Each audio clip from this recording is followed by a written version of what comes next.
All right. Hey guys, this is George Taylor again, and I'm going to do something a little different.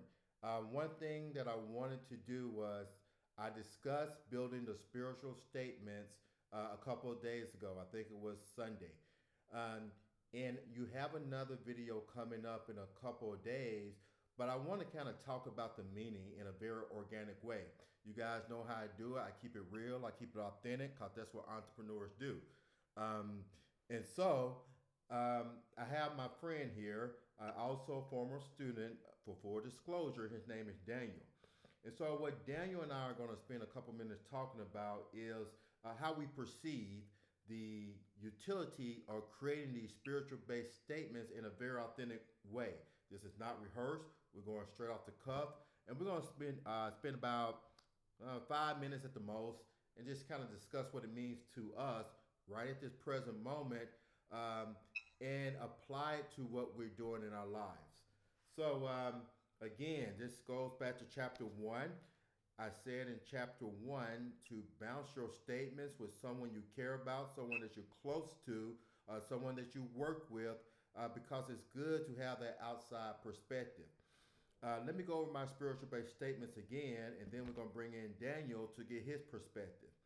So, Daniel, as I was building up my personal spiritual statements, one thing that I said was to serve others in a way that brings forth one's spiritual purpose. I will model spiritual principles in leadership. Now, having that context and sharing with you that that's my personal spiritual statement, like, what are your thoughts about that? Let me ask a two-part question. What are your initial thoughts? And then what could be the utility of a spiritual based statement? I think when it comes to serving others and finding your spiritual based purpose, I think that goes along with kind of finding out what God has in plan for your whole life. Basically something like your career path. You think of personal trainers, they have a love and desire for fitness, and they want to share that love and desire of fitness and health to others. So in doing so, they find out that that is God's plan for them. We want you to strive. We've been there. We've done it. This is the outcome type of deal. And then can you repeat the second one? The second question? Yeah, so what's the utility of a spiritual based statement to the entrepreneur? That's basically saying like the importance of it. Yeah. Well, I mean, as a Christian, I feel like if you, as an entrepreneur, don't have that spiritual based foundation, your business is going to fail. Because there's just certain principles that you need to have that are found in a spiritual based foundation that you're not going to find in other places.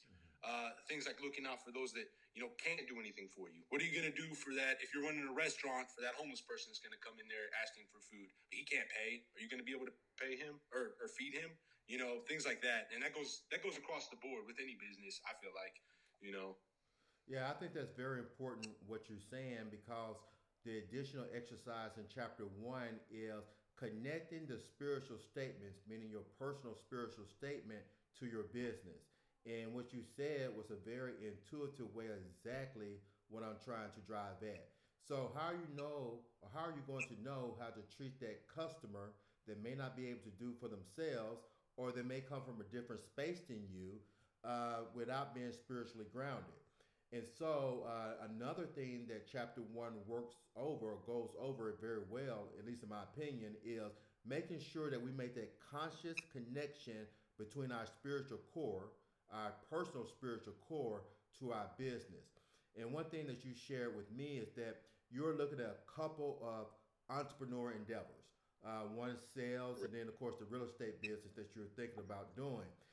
So my question, this is going to be the last question, just to get some authentic feedback, is how can we bridge our personal spiritual statements in a way that connects to our business? Well, I think right off the bat, action. I mean, there's nothing to me more inspirational than solid, firm action. So I think taking that and putting it into action and applying it to your business, to your entrepreneurship, to your endeavors, whatever the case may be, you're gonna see it tenfold bring up what you want it to bring. You see what I'm saying? Yeah. It's all about the action and how you apply it, basically. Yeah, and I think that's important because to me, as someone who's been doing strategy for a long time, the organizational statements, and in this case, it includes the personal spiritual statement, they're Right. good, but you have to see it in action to be able to refine and adapt the statements where it's truly meaningful, not only to you, but to go beyond you as well.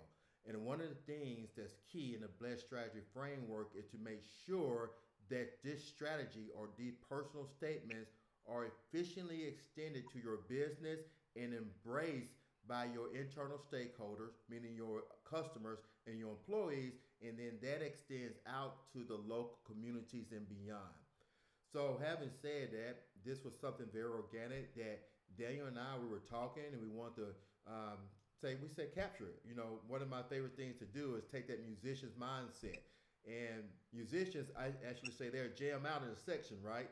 And as they're jamming out in a section, they say, "Yeah, you know what? We need to track this." And so I hope that you, dear listener, enjoyed Daniel and I versions of basic tracking. And so we're going to build upon this, and I look forward to seeing you in a couple of days. Thank you, Daniel, for your time. Hey, thank you. I appreciate it.